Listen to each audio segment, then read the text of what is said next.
Qual é a Maraca? Mais uma edição do nosso podcast aqui do Maracanã, com meu amigo Thiago Barros, em casa, né, Thiago? Em casa, né, Rafael? E recebendo um convidado muito especial hoje, né? Especialmente pra galera do Flu, ninguém tão especial como o Washington, nosso coração valente. Washington, obrigado pela participação, por topar estar aqui com a gente, bater um papo na casa, né?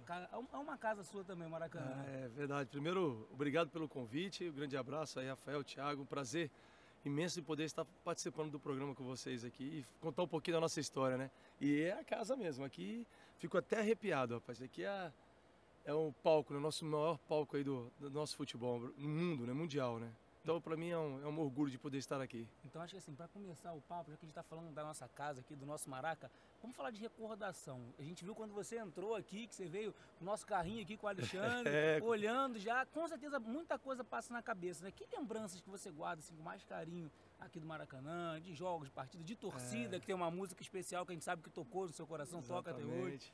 Exatamente. Quando a gente entra no Maracanã, a gente já tem um... Apesar de, quando eu jogava profissionalmente, o Maracanã era o outro, né? O antigo, né? Que para mim era, vamos dizer assim, era mais clássico, né?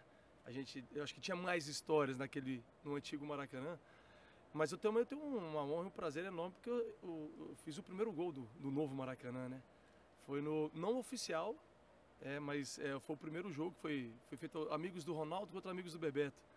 E eu fiz o primeiro gol, né? Então, na reabertura do Maracanã, isso já entra para a história também, com essa brincadeira, né?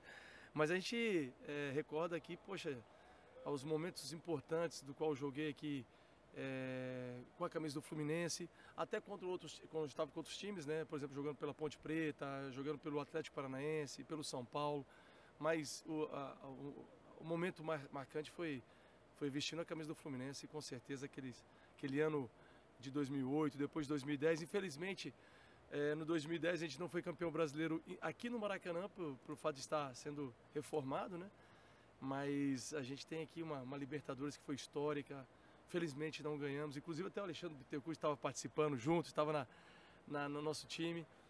E aí tem momentos assim inesquecíveis, com certeza. Todo mundo que vem aqui, que a gente bate o papo, né, fala de como é entrar no Maracanã e ter uma torcida ali gritando seu nome, cantando, te apoiando.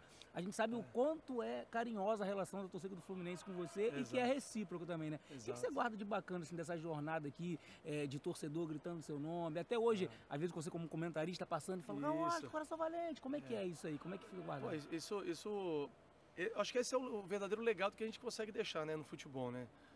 Não há dinheiro que pague esses momentos agora. Por exemplo, ando com meu filho, que não me viu jogar, né? Nasceu depois. E ele olhando assim, o pessoal me tratando com aquele carinho, cantando a música. Poxa, ele olhando, poxa, pai, ele até fica puto comigo, porque, porra, tu tinha feito antes, pô, era ter nascido antes. E eu falei, pois faz parte, Deus quis assim. Mas esse carinho da torcida do Fluminense, pra mim, eles fizeram não é porque foi pra mim, mas tirando um pouco o ego do lado, mas pra mim foi uma das músicas mais bonitas que uma torcida fez pra um jogador. Poxa, ficou muito bacana essa música. Coração Valente, Guerreiro Tricolor, o Washington é Matador, né? Então essa música que a torcida canta, o Fluminense cantava, ficou marcante. Até hoje os torcedores cantam essa música. Então a gente fica feliz por ter feito uma história num estádio que eu sonhava em jogar, num time grande que eu sonhava em jogar quando eu era pequeno, lá em Brasília. Quando eu sonhava em ser jogador de futebol e escutava as rádios, era muito pouco pela televisão, que eu via alguns o Campeonato Carioca pela televisão, mas era mais pelo rádio. Poxa, um dia será que eu vou chegar ao Maracanã? Será que eu vou jogar no Maracanã? Rapaz, e chegar a jogar, fazer gol histórico. No ano de 2008 eu fui o jogador que mais fez gols no Maracanã. Poxa, para mim com certeza uma realização de um grande sonho. Cara, e aquele ano de 2008, assim, como você falou, apesar de não ter vindo, foi uma caminhada muito especial, né, do Fluminense ali. E você teve momentos absurdos, assim, né, São Paulo, Boca, enfim. Fala um pouquinho pra gente como foi aquela caminhada, como era aquele grupo, como é que foram esses momentos aqui, enfim. Olha, primeiro o Fluminense fez um time muito forte, né, tinha grandes jogadores.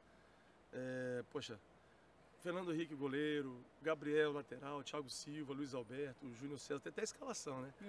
A memória da boa. Igor, Arouca, Thiago Neves, Conca, Cícero, Washington, tinha o Dodô, né?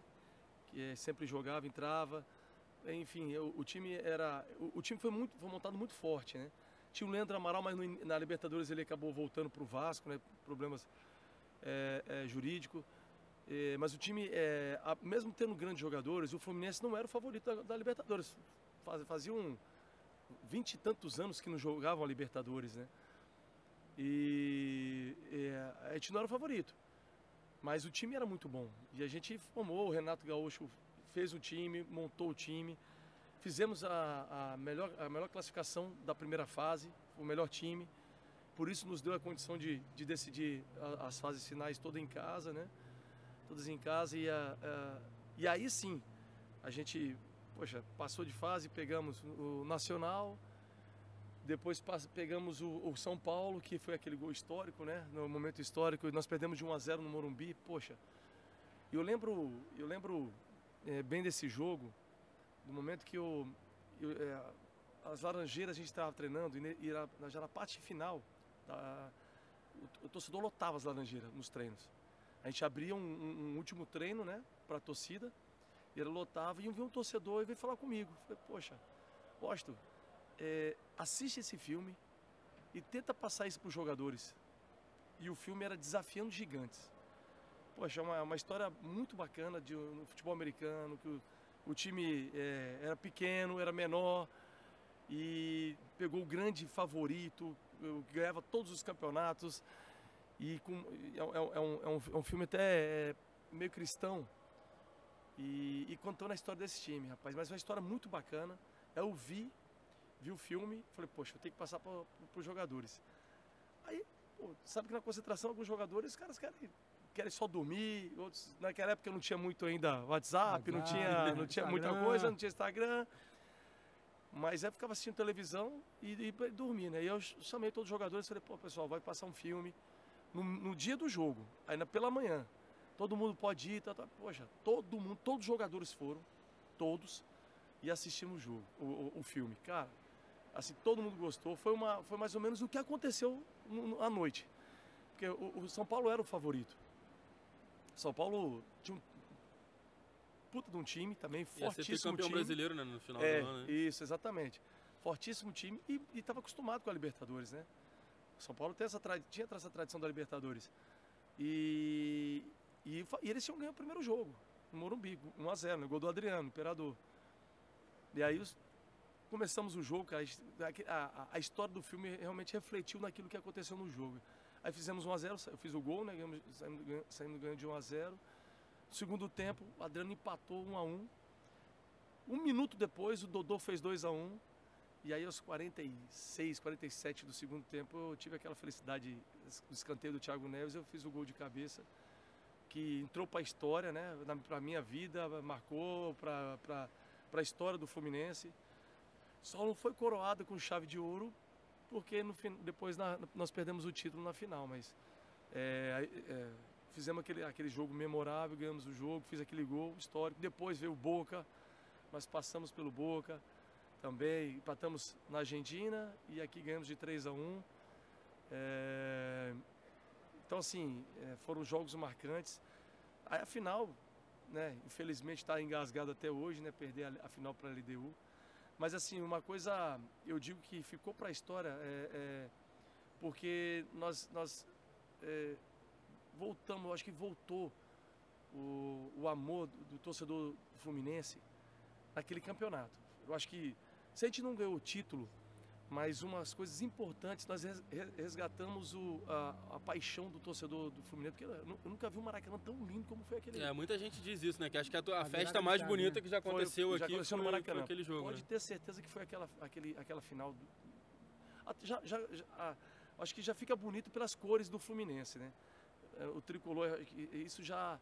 E a torcida, a paixão, aquele amor, todo mundo resgata. Poxa, Fluminense realizando um sonho, indo para uma final de Libertadores. Então foi uma festa que foi magnífica, linda. E eu acho que o título não veio, mas ali mudou um pouquinho o patamar do Fluminense. Porque depois nós conquistamos os títulos brasileiros, né? Teve o título da Copa do Brasil. Então, e o Fluminense aí já teve, vamos dizer assim, se acostumou também com a Libertadores, né? Então, mudou realmente o patamar do Fluminense depois daquela Acho Libertadores. até que essa questão do time de Guerreiros, ela ficou mais forte em 2009, aquela arrancada ali, mas acho que começou muito em 2008 também, que começou em 2008. acho que ninguém esperava o Fluminense passar do São Paulo e do Boca, que eram dois times que, como você falou, já tinham essa tradição de Libertadores. Tudo, né? Exatamente, e isso fez com que fez todo mundo acreditar, né? E aí de um campeonato que a gente não era o favorito, chegou na final e a gente era o favorito.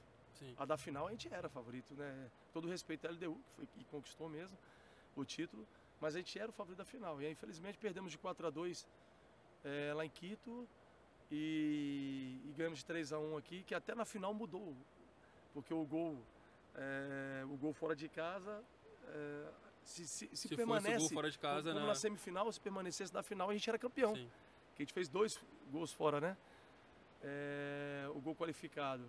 E aí muda-se na final, que também está engasgado, não é arrumar desculpa, mas nós fomos garfiados naquela final. Isso, com todo respeito ao futebol, as coisas, mas eu sofri um pênalti absurdo, cara, absurdo. Eu costumo dizer que é um pênalti de concurso. Os árbitros vão fazer um concurso lá, vão disputar. Aí vão dar um pênalti claro. O árbitro que não der esse pênalti, ele está reprovado. Porra, não é pênalti de concurso.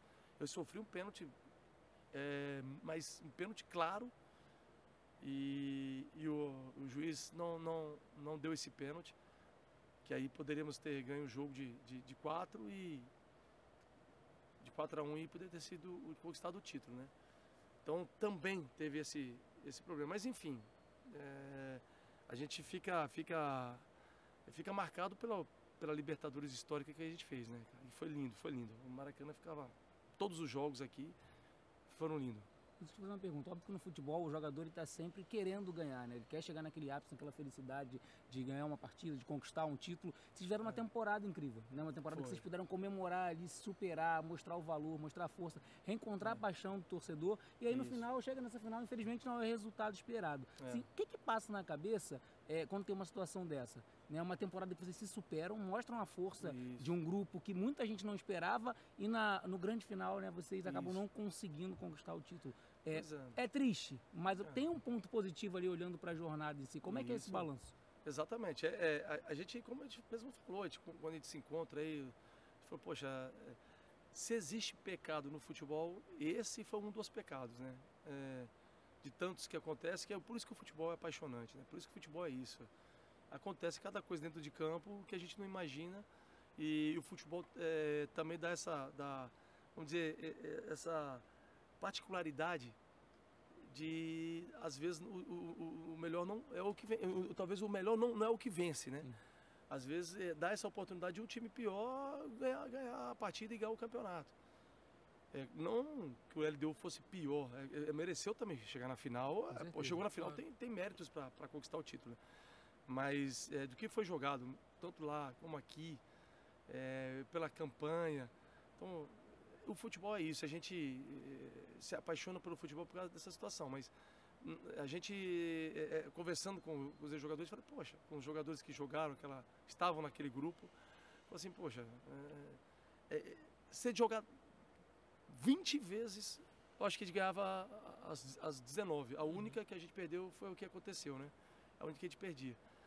Então, isso faz parte, mas ficou uma lição muito grande. Como eu falei, a gente resgatou a paixão do torcedor do Fluminense, recolocamos o Fluminense num outro patamar. A gente, fizemos grandes partidas, fizemos um jogo contra o Arsenal. Para mim foi um jogo mais completo do qual eu participei de um jogo de futebol, que eu participei de time, como time. O 6-0 aqui contra o Arsenal foi absurdo. Foi tudo perfeito. Defesa foi perfeita, o meio de campo perfeito, o passe a gente quase não errou, fazer o scout do jogo, quase não teve erro de passe. Todas as jogadas que a gente chegou pro gol, a gente fez o gol, quase não perdemos oportunidade de gol. O Dodô fez um golaço absurdo. Então, assim, tava tudo acontecendo, né, pro Fluminense, né, ser campeão, pelos jogos que nós fizemos, pelas decisões que nós conseguimos conquistar, decidir. Então estava tudo se encaixando.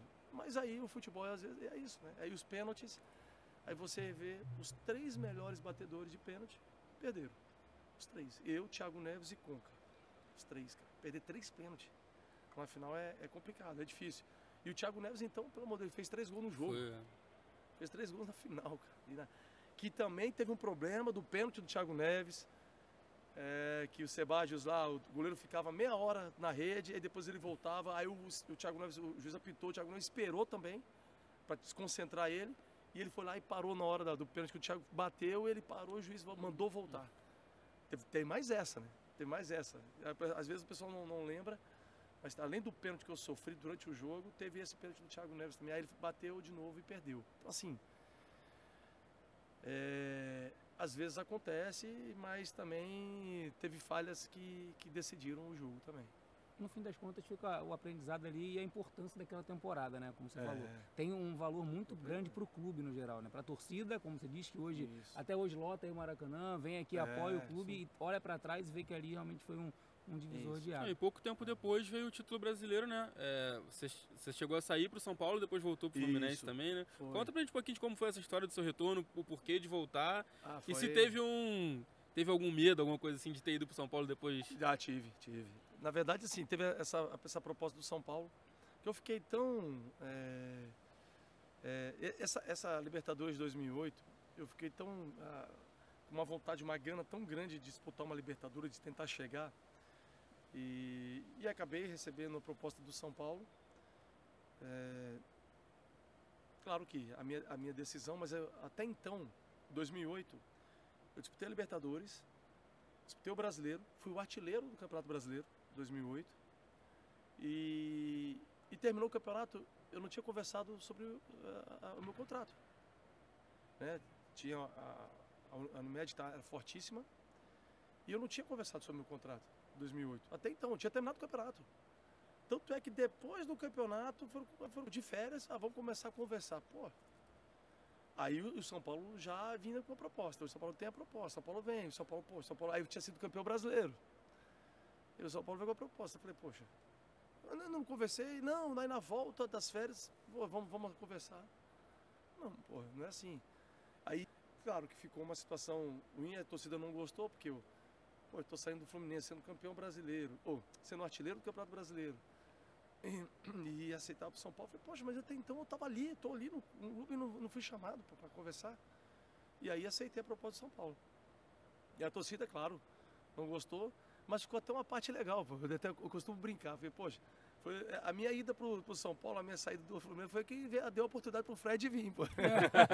Então a torcida não fica tão brava assim comigo, não. Porque o Fred veio e fez a história que fez no Fluminense. Mas se eu não tivesse ido para o São Paulo, o Fred não viria.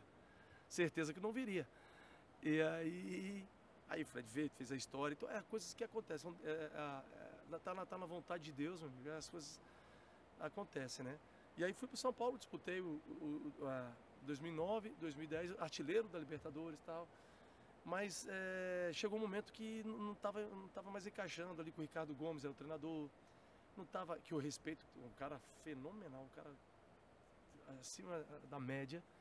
Mas não estava batendo, não estava encaixando ali. E aí chegou o Fernandão, depois chegou o Ricardo Oliveira, falei, não, meu espaço aqui, já vi que...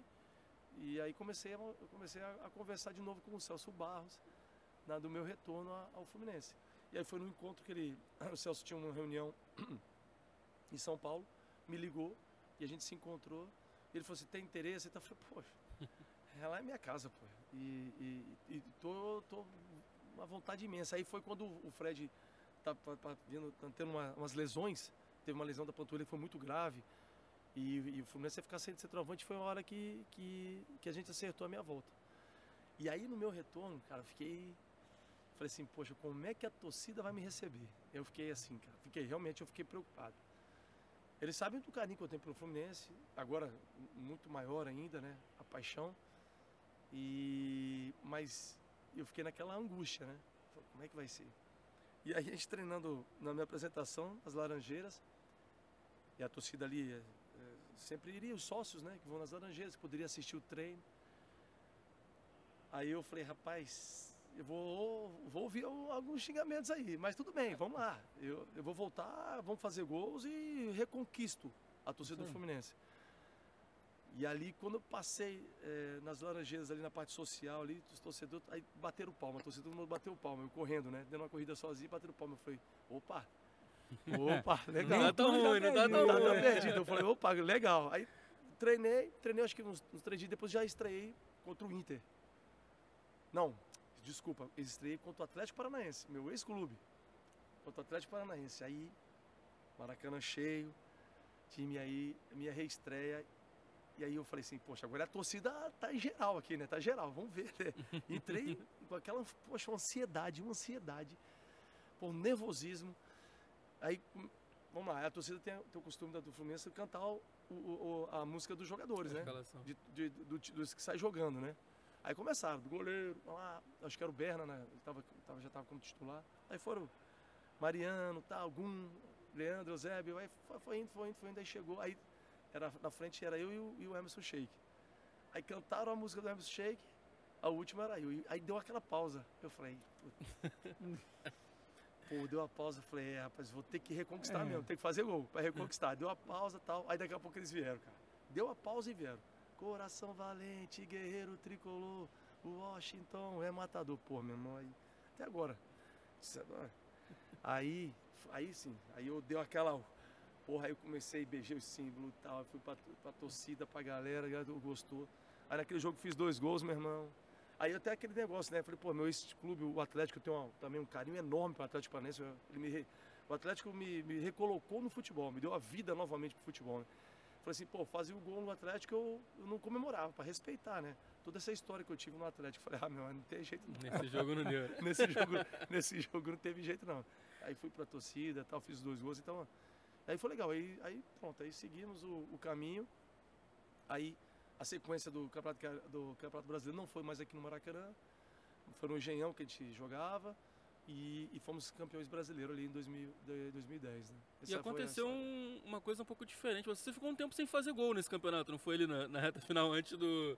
Até no último jogo você desvia ali a bola pro gol do Sheik, né? Mas você ficou um tempo sem fazer gol, né? Como é que foi isso? Fiquei 15 jogos, toda a minha carreira, 8. Nunca tinha acontecido isso na minha vida, na minha carreira toda.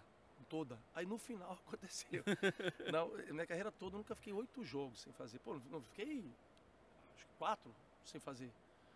E aquele ano eu fiquei 8, que eu fiz o gol contra o Corinthians, foi meu último gol. E estava sendo o artilheiro do Brasileiro, 2010. Contando com os gols que eu fiz no São Paulo, contra o Fluminense, estava sendo o artilheiro, com aquele gol do Corinthians. E aí na entrevista eu falei assim, olha, artilheiro eu já fui 2 vezes no Campeonato Brasileiro, inclusive com um recorde. Falei assim, ó, eu troco meus gols, eu prefiro não fazer mais gols, eu quero ser campeão brasileiro. Eu não tinha sido campeão brasileiro, o Fluminense há muitos anos que não tinha sido. Falei assim, eu troco. E aí foi isso aí, ouviu, graças a Deus. Eu passei o sufoco. 8 jogos sem fazer, meu. Mas eu fui campeão brasileiro, né? Aí pronto, ele estava realizado. E não fiz mesmo. Foi um negócio de doido, cara. Fiz gol que não valeu. O bandeirinha deu impedimento. Perdi gol, porra, que normalmente não perdia. Bola na trave. E acontecia de tudo. Dei passe para gol, mas não vazia. Aí eu falei, porra, mas tá bom, estamos ganhando, vamos ser campeão se Deus quiser. E tanto é que deu certo. Você falou de uma entrevista agora que você falou de um momento que é delicado para um atacante, né? Que tem um tempo sem fazer gol, você fez esse comentário. Só que a gente soube aqui, um passarinho contou pra gente que assim, você é um cara que nunca fugiu de entrevista, né? Mesmo nos momentos bons, como nos momentos mais complicados. Por que isso? O que você pensava? O que passava na cabeça? A gente sabe que de repente sai de uma vitória, é muito bom chegar e falar, claro. Sai de uma derrota já é mais difícil. Exatamente. O que passava? Por que você tinha essa postura assim de chegar, cara, vou falar, vamos lá, vamos em frente? A postura como sempre tive em toda a minha carreira, como profissional. É fácil mesmo, só falar de vitórias, e vitórias aí agora vai eu lá, vou botar minha imagem, agora ganhamos, eu vou lá. Na derrota não aparece, ou tu faz uma entrevista, é claro que você tá puto ali, tá nervoso com uma derrota, mas a torcida também quer te ouvir. Você tem fãs, você tem torcedores, você tem um clube que você quer te ouvir e você quer falar também o que aconteceu na derrota, né? Agora não falo, tô brabinho, não falo, e aí na vitória, opa, vem aqui, vem os holofotes pra mim. Não, pô, isso é profissionalismo, é profissional. O cara profissional, ele tem que ser maduro, tanto nas vitórias como nas derrotas. Ele tem que botar a cara a tapa nas derrotas também, mostrar para o torcedor, olha, nós erramos aqui, eu errei ali, estou aqui, não é o caso também eu pedir desculpas, ou enfim, mas comentar e falar o que aconteceu, na sua palavra. Você passando isso pro torcedor, o torcedor te ouvindo, não o Washington falou isso lá, mas ninguém viu o Washington falar. Então, não, eu vou ali e falo, comento, converso, faço as entrevistas. E aí, eu, nesses perrengues assim, eu ajudava aí os assessores de imprensa dos clubes, né? Alexandre, a gente salvava. Mas era isso aí, era a personalidade e o profissionalismo de você atender nas duas ocasiões, né? Nas duas formas, tanto na vitória como na derrota. Isso é bacana. Agora, olha só. Tem uma coisa que a gente não conversou antes, mas acho que vale a gente conversar com o Washington aqui. Você é um grande ídolo do Fluminense. E o Fluminense tem uma paixão muito grande por jogadores que realmente chegam nesse patamar de idolatria, né? Você jogou em 2 temporadas incríveis do clube, cenários diferentes, com grandes jogadores, com grandes craques. Então, assim, se você fosse montar hoje a sua seleção do Fluminense, da galera que jogou com você, essa ideia eu peguei do Thiago, entendeu? Uma outra vez que eu tive aqui. Essa ideia é para arrebentar com a gente. E aí eu vou até o assessor de imprensa, a gente sabe quem ia ser. O assessor de imprensa era o Alexandre. Já, olha, assessor Alexandre. O assessor é o Alexandre, já garante essa. Eu já abri aqui o bloco de notas aqui para anotar essa seleção. Tá? Só quem jogou com você. Pô. Vamos lá, goleiro. É complicado, hein? Difícil, mas não tem problema. Vamos lá. Rapaz... Vai ser duro. Ó, já começa Santa no goleiro, Forneria chegando aqui, tá vendo? Sempre com a gente, deixando uma aguinha gelada. Obrigado pela água, Forneria, agradeço. Bom demais aqui, receptividade. Mas vamos falar... Próxima pergunta. Próxima pergunta, como é que é? Não, vamos fugir, vamos lá. Seleção do Washington. Vamos lá. Pô, já começa no goleiro a confusão, cara. 2 grandes amigos, Fernando Henrique e Berna. Imagina. Tá tudo em casa. Porque tá tudo em casa, cara. Os dois são, porra, eu amo os dois, cara. Os dois são, eles vão entender. Mas aí eu vou colocar o Berna, porque conquistamos o título.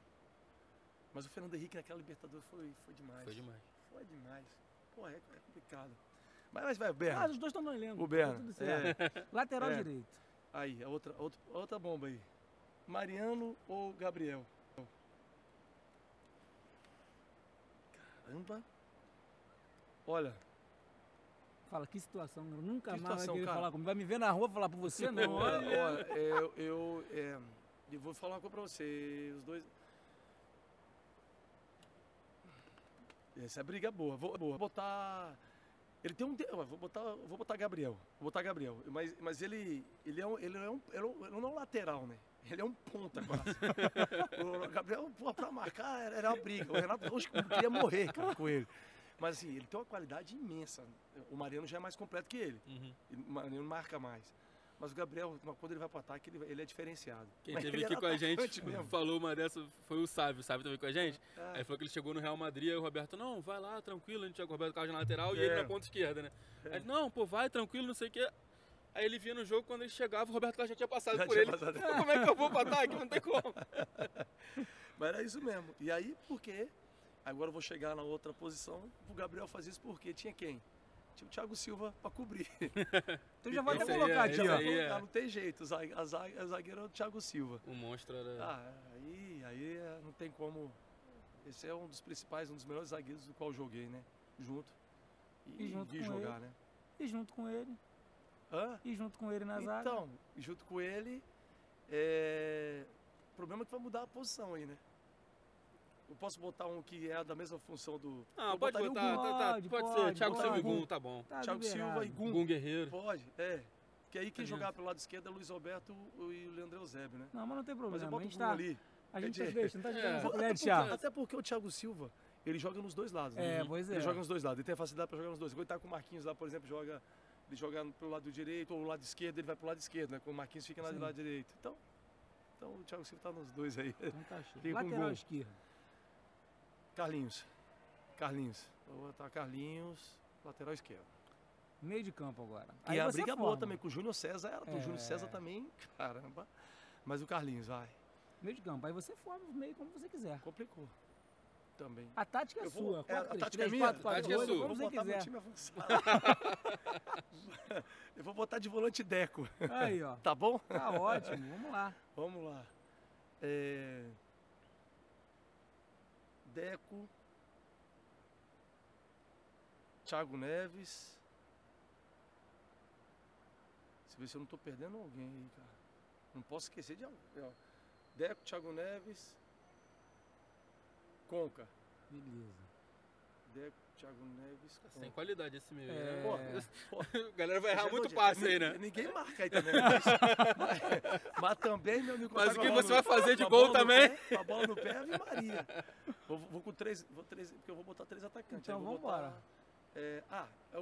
Para completar ali, ajudar, eu vou botar o Emerson Sheik. Aí eu e Fred na frente. Que você e Fred vão fazer de gol com esse meio campo aí. E o técnico? Técnico... briga boa também. Eu gosto dos dois, cara. Eu gosto dos dois, mas eu vou botar o Muricy, né? Muricy com quem nós conquistamos o título. Mas o Renato também é um grande técnico também. Grande técnico. Ali naquela época do Fluminense. Na época do Fluminense ele tava... Também era o início também dele. Eu digo muito até, falei muito nas entrevistas, o Renato foi campeão da Libertadores pelo Grêmio, muito daquela perda que ele teve com o Fluminense em 2000. Ele, vamos dizer assim, amadureceu. Ele amadureceu. O Renato amadureceu com aquela perda daquele título. E aí ele fez com que esse amadurecimento dele fez com que ele conquistasse no Grêmio anos seguinte, né? Então, mas aí eu vou Muricy. Então vamos lá. Berna, Gabriel, Thiago Silva, Gun e Carlinhos, Deco, Thiago Neves e Conca, Sheik, Washington e Fred. Muricy no comando. Tá bom? Tá mais ou menos? Vai ter gol nesse jogo aí? Vai não. Tá certo. O time ficou bom, o time é bom. Agora olha só.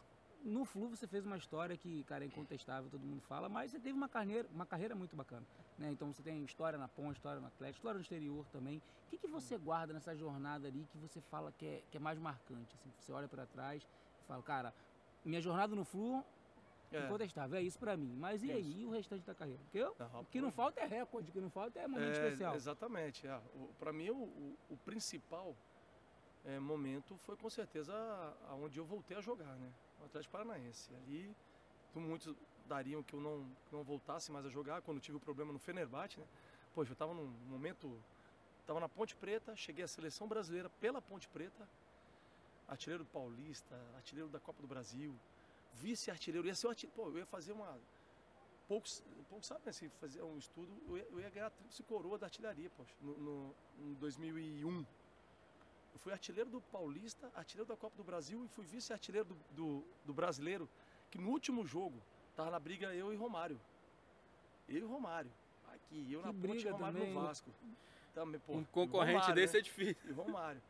E aí no último jogo, nós, Ponte Preta e Sport, e Vasco e São Paulo, São Januário. Falei, pô, teoricamente, mais difícil vai estar pro Romário.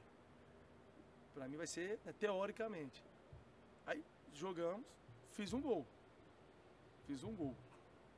Aí falei, poxa, acho que tava 18-18, se eu não me engano. Falei, vou ver como é que foi lá, né? Já peguei nas notícias, tá? 7-1 pro Vasco. Né? Acho que foi 7-1 ou 7-0, coisa assim. 7 pro Vasco. Falei, ele fez 3. Porra. Aí eu nunca vi, falei, cara, o São Paulo tomar 7. Falei, pô, o Rogério Ceni, ele foi num jogo que o Rogério Ceni, no aquecimento, ele machucou. Que ele não jogou, foi um outro goleiro. No aquecimento, ele não jogou. Aí, pô, São Paulo tomou 7, cara. Falei, me arrebentou, né, pô, aí não, pô. Aí eu ia fazer essa tríplice, pô, ia ser artilheiro, mesmo se fosse igual, pô, o Romário já tava bom, pô. Mas aí eu perdi essa artilharia. Mas assim, isso na Ponte Preta, que foi também um momento marcante para mim. Mas do Atlético Paranaense, pô, depois que eu fui pro Fenerbahçe, tive um problema, 1 ano e 2 meses parado. Muitos médicos não dariam a minha volta ao futebol. Até que Dr. Constantino, meu cardiologista até hoje, argentino, lá em Curitiba, fez os exames e falou assim, olha, tem uma chance, né? Foi onde eu falei, pô, doutor, é isso que eu queria ouvir, uma chance. Até conto muito nas minhas palestras, né? Essa história muito e é uma chance. Às vezes a gente na vida, a gente tem uma chance, cara, uma oportunidade. Aquele cavalo que passa encilhado ali, você monta, passou, né? E aí foi quando o médico falou isso pra mim. Eu falei, pô, minha vida, eu faço o que tiver que fazer, cara, por essa chance. E aí,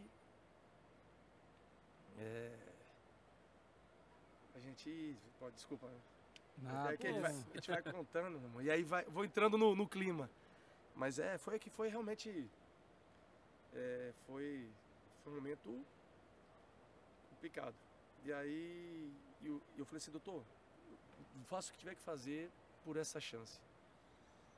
E aproveitei a chance, cara. Fiz novamente, coloquei stent. Tenho 3 stents, né? Só tinha um, botei mais 2. E fiquei 6 meses no Atlético Paranaense treinando sozinho, dedicando, correndo. Todo dia eu falei, pô, vou voltar a jogar. Doe o que doer, vou voltar a jogar. E assim, ó, sem ter a certeza, né? Eu fui ter a certeza depois de 6 meses, em dezembro de 2003, quando eu fiz novamente a bateria de exames. E deitado na sala de cirurgia, e o médico fazendo o cateterismo, olhando minhas veias, como é que estavam. E ele falou assim, Washington, você é novamente jogador de futebol profissional. E aí, poxa, aí foi onde Aí em 2004 eu voltei com um recorde de campeonato brasileiro, né? Aí onde nasceu o Coração Valente, do Atlético Paranaense, né? Então esse, pra mim, foi o momento mais tarde. Até as pessoas falam, e teu gol? Qual foi o teu gol mais marcante? Muitos falam desse do São Paulo, né? Do Fluminense contra o São Paulo, na Libertadores. Eu falei, não, cara. Não, foi o gol da minha volta. Quando eu voltei a jogar, foi num clássico contra o Paraná, meu ex-clube. Eu tinha jogado no Paraná. E uma arena da Baixada lotada. E eu fiz o gol, que inclusive até a torcida do Paraná bateu palmas quando eu fiz o gol. Eu me ajoelhei no meio de campo. Pô, aí ficou apelidado como gol da vida, né? Esse pra mim foi o gol da história da minha carreira. Esse foi o mais marcante na minha volta depois de todos os problemas, né? Depois que tudo aconteceu. Então aí esse foi um momento muito marcante da minha história, da minha carreira, né? E aí depois fui pro Japão. Aí tive um outro momento bacana lá no Japão. Eu joguei 1 ano no Verde Tóquio, que era o antigo Verde Kawasaki, né? E 2 anos no Urawa Reds, que é o time de maior torcida lá do Japão, né? E do Urawa eu ganhei. Você ganhou tudo lá, né? Todos os títulos. E fui artilheiro de todos os campeonatos. Inclusive. Do Mundial também. Inclusive é campeão da Copa da Ásia, a Libertadores, né? Uhum. Da Ásia. Fui campeão, artilheiro, fui artilheiro do Mundial. E graças a Deus tive essa felicidade de ganhar todos os títulos lá. No Urawa, assim. E fui considerado, né, pela revista japonesa, agora, foi há pouco tempo, como o melhor atacante estrangeiro da história do Japão, né? Tive essa honra de ser considerado. O melhor jogador não, né? O melhor jogador foi o Zico, né? Não tinha estrangeiro, né? Não tinha como. Não tem como. Mas o melhor atacante foi considerado como o melhor atacante da história do Japão. Estrangeiro, né? E aí... E foi lá... E num desses jogos... Pô, eu tenho como o Zico como meu ídolo máximo, né? O ídolo máximo é o Zico. Que eu vi jogar. Pra mim foi o melhor que eu vi jogar. E eu tinha um sonho em conhecer o Zico. E o Zico tava lá. O Zico era o treinador da seleção japonesa. E eu cheguei. Pô, eu bem pra caramba. Eu tava no Verde ainda. Eu bem. E nas entrevistas, as pessoas falavam, qual é o seu ídolo? O japonês gosta muito de fazer essa entrevista, contar um pouco da história. Eu falei, não, meu ídolo é o Zico. É o Zico. E sempre aí saía na imprensa, né? Toda hora Zico. Aí um belo dia lá, um jogo do Verde. Terminou o jogo, tô no vestiário e tal. Aí o pessoal do... Não foi nem o meu intérprete que tava, né? Era o pessoal dos jogadores. Dico, tal. Hoje, Dico. Aí eu... Zico? É, Dico. Aí eu fui de short, né, sem camisa, todo... Já entrou quase... E pra ir tomar banho. Aí quando olha ele lá, rapaz. Aí ele falou, não, mandei te chamar, pô, tal, que eu queria te conhecer. Vi tuas entrevistas que você falou, poxa. E parabéns pelo que você tá fazendo aqui no Japão. Vim te conhecer, pô, dar um abraço. Eu falei, porra, meu. Mó ídolo pra você. O cara vai lá, sai lá, tava assistindo o jogo. E vai lá no vestiário lá embaixo por isso que ele pra mim é o ídolo tanto dentro como fora de campo, né? E aí foi onde eu conheci e me tornei amigo dele, cara. E a gente se encontrou depois várias vezes no Japão, aqui no Rio, um monte de vezes, né? Viramos amigos. Ele foi já no evento meu que eu faço na Copa de Pelada em Florianópolis. Já fui chamado para vir no Jogo das Estrelas, mas infelizmente eu não consegui. Então, assim, virei amigo dos filhos. Então, assim, aí ficou muito... Poxa, um moleque lá de Brasília que sonha em jogar futebol, jogar no Maracanã, jogar numa equipe grande no Rio. Tem um ídolo Zico que você conhece, vira amigo. Pô, Só tem a agradecer. A minha vida só tem a agradecer, né? Então tudo isso os caras falam, poxa, Austin, tem alguma coisa que você, pelo amor de Deus, eu poderia ter conquistado? Nada, cara. O que eu conquistei, o que Deus me deu, eu agradeço tudo. Mesmo as derrotas da Libertadores, aquele brasileiro do Atlético Paranaense, que nós lideramos até a penúltima rodada, aí perdemos pro Vasco aqui, aí depois o Vasco, o jogo contra o Santos lá, tem a história que a gente tem a certeza que aconteceu, Vasco e Santos, para ir, o Santos ganhou, passou a gente e perdemos o título. Aí, tudo isso foi bom para mim, eu agradeço, cara, mesmo com as derrotas, porque a gente cresce, a gente fortalece. Claro que a gente gostaria de ganhar tudo, mas no futebol não é assim, não se ganha tudo. Então, mas o que Deus me deu no futebol, Ave Maria, para mim, eu só tenho a agradecer. Foi muito bom. Eu acho que você falou aí, você foi artilheiro também de tudo lá no Japão, ganhou tudo lá e tudo mais. Como que faz pra fazer tanto gol, assim? Qual é o segredo? Como que tem muito trabalho, mas... O Thiago quer aprender essa porque foi jogar um futebol de fim de ano e não conseguiu balançar a rede. Ele falou, assim, quando eu encontrava... Gol de letra e tudo. Eu vou te falar uma situação que é a principal, que infelizmente, claro, vocês para poder fazer na pelada, não vão fazer isso. Porque até vocês têm o dia a dia, né? O dia a dia de vocês, mas os caras falam que é sorte. Sorte, nunca é sorte, cara. É trabalho, treino. Do início da minha carreira até o final, até o último dia, o último treino, tá aí Alexandre que não deixa mentir, que ele me acompanhou no Fluminense lá. Todos os dias eu pegava minha bola, chamava um lateral, chamava os goleiros, pedia para os laterais cruzarem. Aí eu chutava fora da área de direita, chutava de esquerda, batia pênalti, chutava de dentro da área, batia cruzado, batia tirando do goleiro. Eu fazia todas as situações de gols, tudo que é tipo de situação eu ficava treinando, todos os dias eu fazia. Mesmo quando, só não fazia quando era treino físico. Quando era treino físico, aí, pô, o cara tá arrebentado, mas treino com bola, todos os treinos eu fazia, terminava e ia fazer concluía gol, batia falta, eu não era exímio batedor de falta. Mas eu treinava falta pra caramba e fiz muitos gols de falta. Um decisivo. Tem um golzinho importante aí, né? De falta. Todo mundo fala assim, tira o Washington, os caras me contam. Tira o Washington daí da falta, o Thiago Neves vai bater. O que o Washington tá fazendo lá, pelo amor de Deus? E aí eu fui e bati gol. Depois eu fiz 2 contra o Náutico, acho que foi o único na minha história que fiz 2 gols de falta no mesmo jogo. E fiz outros de falta. Sim, eu treinava muito, cara. Muito. Aí os caras falaram, porra, mas... tem até um grande amigo meu, Cadu, que foi meu assessor também de imprensa particular, ele fala assim, pô, o rio corre por mar. Ele toda hora ele fala, porra, quando dá tudo certo pra mim, ele fala, o rio corre por mar. Mas era isso, cara, eu tinha percepção todinha de onde a bola cairia. Aí ele falou assim, porra, você só, aí quando fazia muito gol, que só botava a bola pra dentro. Eu falei assim, essa era a parte fácil. O difícil era você estar ali pra só botar ela pra dentro. São poucos são poucos, aí é Romário, são pessoas diferenciadas que sabem onde a bola vai estar para ficar mais tranquilo para você fazer o gol, com mais facilidade. E era isso. E aí às vezes eu batia, o povo sobrava. Tá, gol. Era assim, mas era isso, era treino. A percepção que você tinha da bola, onde ela caía, onde ficaria mais fácil para você, a antecipação de um zagueiro, a noção de onde está o goleiro, das tiradinhas que a gente gosta de dizer, né? Tiradinha do goleiro. É treino, cara, treino. Na minha vida toda foi muito treino. Por isso que as coisas facilitavam. Bacana.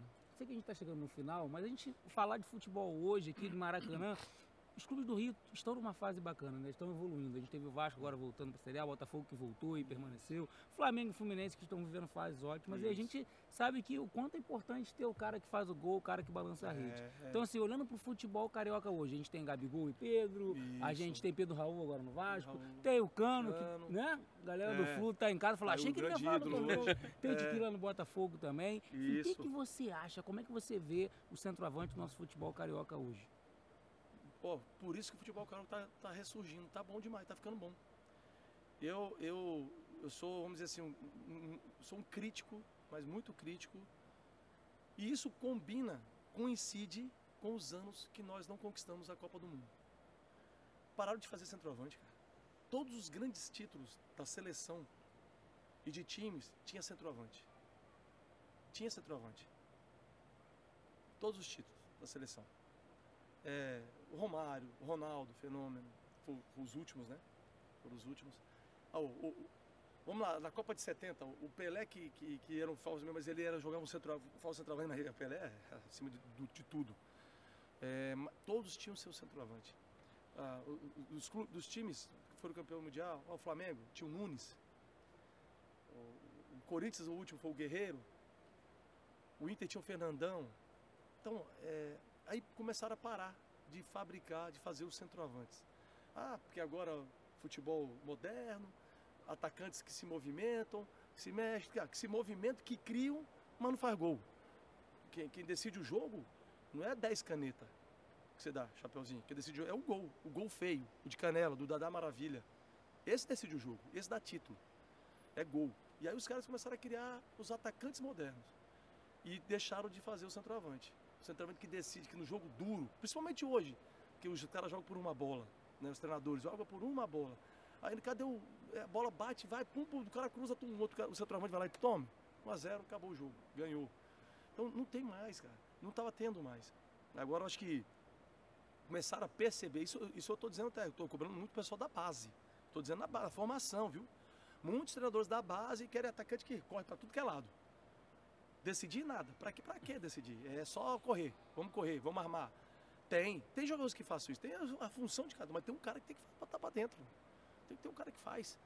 E aí começou a se retomar de novo. Aí começou os centroavantes, começaram a crescer de novo, fazendo gols.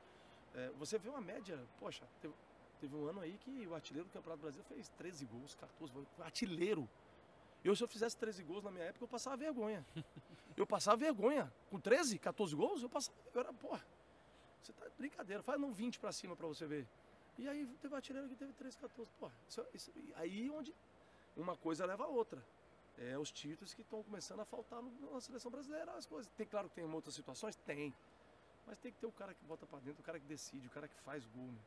Então, tem muito a ver isso. E tô feliz com o Campeonato Carioca, que os 4 grandes têm centroavante e o artilheiro é de uma equipe menor, que é do Volta Redonda, né? O Lele é o artilheiro, legal, cara. E tem 4 grandes artilheiros que vão disputar aí, vão fazer gol pra caramba, e por isso o futebol carioca tá crescendo novamente, tá bom demais, tá gostoso, eu tô acompanhando. Vai ser, as finais aí, vai ser maravilhoso, vai ser só grandes jogos e com grandes gols, que gols dos artilheiros. Pode ter certeza. Então, já que a gente está falando de gol, a gente vai para os acréscimos, que você gosta muito. Vamos para os acréscimos, alto nível, então. Né?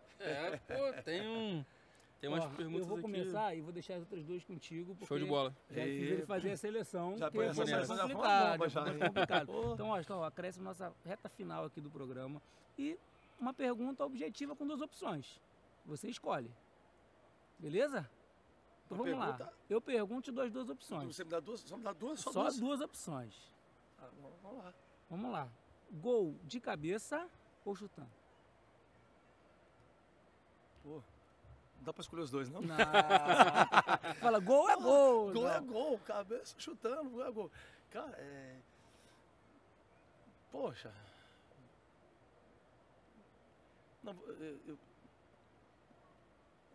eu preferia... Não, eu vou escolher chutando. Chutando. O de cabeça é gostoso demais, são para poucos, né? Gol de cabeça são para poucos. Pra você ver como são para poucos, que para mim, um dos maiores centroavantes da história, tá? O Romário, mas tem o Ronaldo Fenômeno, ele de cabeça, tem alguma coisa que eu sou melhor do que o Ronaldo Fenômeno, é isso. Tem alguma coisa, é gol de cabeça, que é diferente, né? Tem todos que têm essa característica de gol de cabeça. Mas eu acho chutando, cara.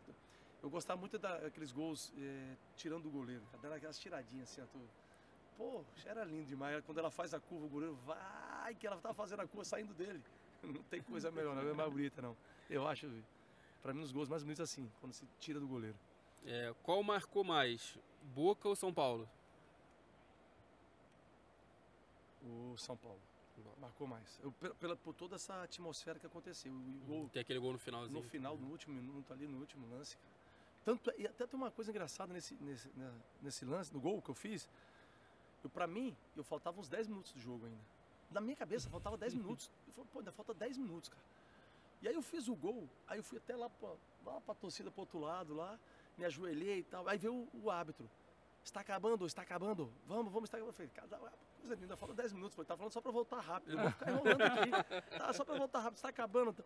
E quando eu tô voltando mesmo, cara, eu já olho pro banco, tá Renato Gaúcho, os caras tudo aqui, ó.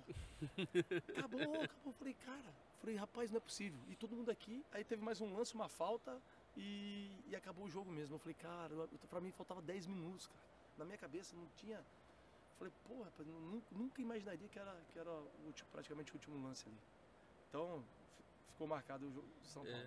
Você teve também tem ainda, né, obviamente, uma vida relacionada ao futebol fora de campo também, né? Sim. Então, assim, o que mexe mais com você? O dentro de campo ou o fora de campo em relação ao futebol? Rapaz. É porque uma coisa leva a outra, né? A expectativa do fora de campo te leva à realidade do dentro. Mas é claro, eu acho que dentro de campo é indescritível. O que você vive, as emoções que você vive dentro de campo, cara, você cria uma expectativa fora, tu tem um trabalho, tu tem, poxa, a resenha, né, dos jogadores, aquilo que você treinou, aqueles momentos instantes antes do jogo, mas nada se troca aquilo que acontece dentro de campo. Poxa, aquela sensação de você fazer um gol, ir para sua torcida, o estádio Maracanã lotado. Tem, né? E para fechar agora, acho que essa aqui vai ser mais difícil. Ainda bem que tá contigo, deixei só na seleção. O Washington ou Cano? Ah, não. Porra, eu vou fazer o Romário, quando eu começar a perguntar pro Romário. Pô, essa é muito boa, né? Pô, foi muito bacana. Não, pera aí. Não, com todo respeito, o Cano hoje é o principal ídolo do Fluminense e faz gol pra tudo que é jeito. Mas eu fiquei a minha carreira toda fazendo gols, né? Foi só os últimos 8 no final que eu não fiz, pô. Minha carreira toda fazendo gol, pô. E tem números expressivos, né? Tanto em equipes consideradas menores, como medianas, como as grandes. Então, aí eu vou puxar minha sardinha, aí eu gosto, né? Aí eu gosto. E só pra fechar, então, essa não é a pergunta não, mas só pra você falar um pouquinho de como foi o encerramento da carreira ali, que teve até uma homenagem também da torcida do Fluminense lá no Engenhão, né? Só pra comentar um pouquinho sobre homenagem, foi uma decisão minha, estava fazendo a pré-temporada, e eu decidi vou parar. Depois dessa minha decisão, até tem uma pergunta que eu recebi, eu tive de um repórter, não lembro qual foi, na minha coletiva de despedida. Ele falou assim, Washington, qual foi o mais difícil? O início da sua carreira ou o término da sua carreira agora, essa decisão final? Eu estava na ponta da língua dizer que foi o término. Poxa, tinha recém sido campeão brasileiro, uma equipe grande, terminar e encerrar a carreira, que eu poderia ter continuado. Salário bom. Mas aí eu pensei, até hoje eu não soube responder. Sinceramente, eu falo isso até nas minhas palestras. Porque o início foi muito difícil, cara, da carreira de qualquer atleta. Hoje é um pouco mais fácil. Hoje, no futebol de hoje, é mais fácil para os jogadores. Mas na minha época foi muito difícil, cara. Eu comia arroz, feijão e meio ovo cozido lá no Caxias, no Rio Grande do Sul, no meu time que iniciei minha carreira, né? Era meio ovo cozido, para dar para todos os jogadores que moravam na concentração, mais de 40. Que eram... Hoje não, hoje o clube tem uma estrutura, dá uma condição melhor para a base. Na minha época era difícil, cara. Eu tomava uma batida, vitamina, era a fruta vencida, da fruteira que é a torcedor do Caxias, dava as frutas vencidas, que ele não vendia mais, dava para nós, batia um pouco de leite e um balde de água misturado. Era assim, e um frio do caramba, a cidade é fria, Serra Gaúcha, eu morava em Brasília, nunca passei um frio, poxa, então foi muito difícil. E aí eu fiquei aquela, poxa, o início ou o fim? No fim da carreira, a decisão, porra, um time grande, é muito difícil, eu não consegui responder. Porque você tem toda essa história dentro do futebol, então, às vezes, nessas perguntas, às vezes a gente não consegue responder. Tem muitas coisas que a gente acha que é uma, mas tu vai pensar, não, poderia ter feito outra. Eu acho que poderia ter feito essa outra resposta. Mas todas as decisões que eu tive, e quem sabe no futuro eu possa estar, hoje eu comento jogos, eu venho assistir os jogos, daqui a pouco eu posso estar envolvido, porque está tendo meu filho aí, né, pequeno, está com 10 anos, quem sabe ele sonha em ser, eu não coloco essa responsabilidade nele, não, de maneira nenhuma. Deixo ele, vai pra escolinha, vai, brinca. Já tem alguém de olho, centroavante também, é altão, é grandão, né? Tem 10 anos, mas é alto. Então daqui a pouco eu posso viver essa realidade fora de campo, né? Também com meu filho lá acontecendo dentro de campo, pode ter essa oportunidade, né? Mas nada forçado, tudo ao natural. Eu vou seguir, se ele quiser seguir, vai ser muita escolha dele, sem forçar e naturalmente. Show. Como foi sempre a minha carreira também. E sua ideia é continuar no futebol também mesmo, direto, né? Você já teve também como dirigente, né? Já Agora estive como dirigente, já estive na CBF. Foi uma passagem rápida também, foi uma passagem... foi um grande problema também, que podia estar até hoje, mas me preparei para isso também, né? Para exercer essas funções, né? Fui secretário nacional de esportes. Então a gente também se preparou, fez muitos cursos para estar pronto para quando tiver a oportunidade. Então o futebol a gente vai estar no esporte, no futebol, vai estar sempre lado a lado. O gol vai continuar saindo. Faz gol fora de campo também. É verdade. Washington, obrigado pela participação, por topar estar aqui com a gente. Thiago, mais uma vez. E galera aí de casa, não esqueçam de se inscrever aqui no canal e ficar ligado que tem muita coisa boa vindo por aí. Valeu? Até a próxima. É isso. Valeu, pessoal. Obrigado, Washington. Agradecer também a Santa Forneria, que está aqui no Boulevard Maracanã. Exatamente. Né? Vier fazer o tour, passa lá. Aquele café da manhã. Bom demais. Tá vendo? A gente vai lá agora. Partiu? Então vamos embora. Valeu, Washington. Obrigado mais uma vez. Obrigado por tudo. Valeu. Valeu, gente.